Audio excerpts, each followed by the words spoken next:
Clemson is off to a tough start by its lofty standards, losing already to Georgia and NC State this month after not losing a single game in August or September over the previous 6 years.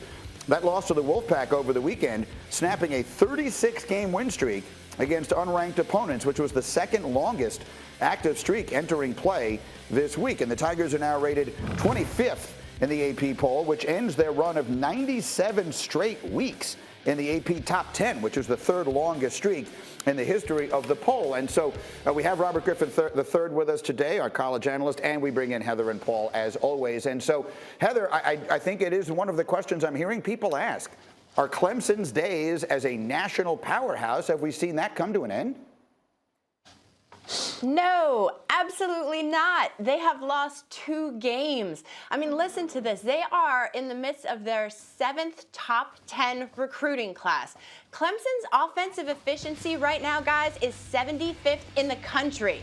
Over the past 6 seasons, when they're contending for a national title, they are ranked 4th. This is not a problem with process or system or the program. They cannot block anyone, and that can be fixed. All right, Paul, let me come to you on the same question. What are your thoughts on Clemson and its relative place in the college football pecking order right now? Dabo's dynasty is done. Ooh. I do not like anything I see there. I respect what Heather has just got through saying, but I strongly and vehemently disagree. They've lost one coach a couple of years ago to USF. I think that was a big loss. This is a staff that has always been together, but I think it's getting stale. Yes, recruiting is still good, but will it be elite after what we just got through watching, Greeny? It just doesn't look like Clemson is part of the cool kids anymore, and I think they're going to pay for it in recruiting, and they play in a terrible league, which will hurt them even more.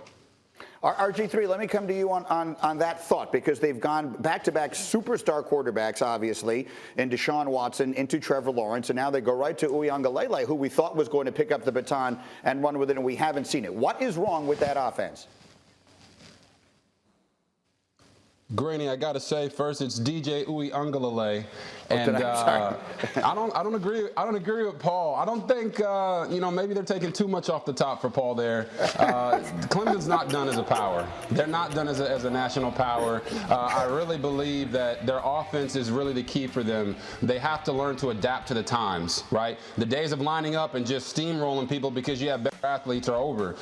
Teams have put together schemes that have helped bridge the gap between the good players and the great players, and they have to be able to do that. Offensively, it's formations, it's route concepts.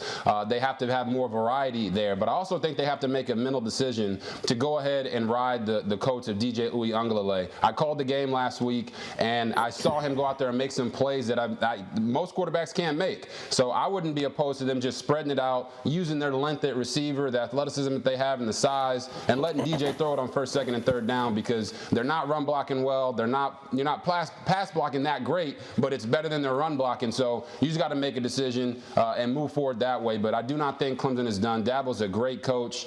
Tony Elliott's a great offensive coordinator, but their ability to fix this offense and get it buzzing is really going to tell you the future for both of them moving forward. You know, Heather, the way I brought this up on the radio the other day, and I thought this is another example, I think, and I'll get Paul's take on this in a moment as well, of how Nick Saban has skewed everything, which is to say they've been in the playoff 6 consecutive years. So they've been one of the 4 best teams in the country 6 consecutive years and won 2 national championships. Go back through history and find me how many great coaches have ever had a stretch like that. You're supposed to have a bad year every now and again. Saban has just so skewed people's perspective that it makes the extraordinary seem ordinary. That's the way I look at it. Heather, what do you think?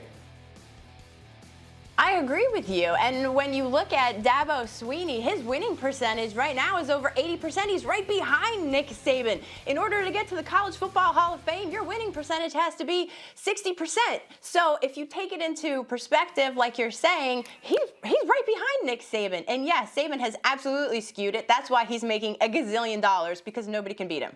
That's what do you think of that, Paul? Obviously, as close to that situation as you are, that it has skewed the way we view other teams' and schools' accomplishments. Correct, but one thing I want to say, Greeny, and if you walk out your building right now and go about 5 blocks to Wall Street, when the market opens in an hour, they're not buying stock on what happened yesterday or 4 years from now. They're looking ahead, and that's my concern about the Clemson program. Some of it is the ACC, but most of it is just perception. Everything is compared to perfection. Everything is compared to Nick Saban, and when you lose at North Carolina State after almost losing to Georgia Tech, suddenly the bottom falls out, and that's why there is a negative perception about Dabo Swinney's program today. Thank you for watching ESPN on YouTube. For live streaming sports and premium content, subscribe to ESPN+.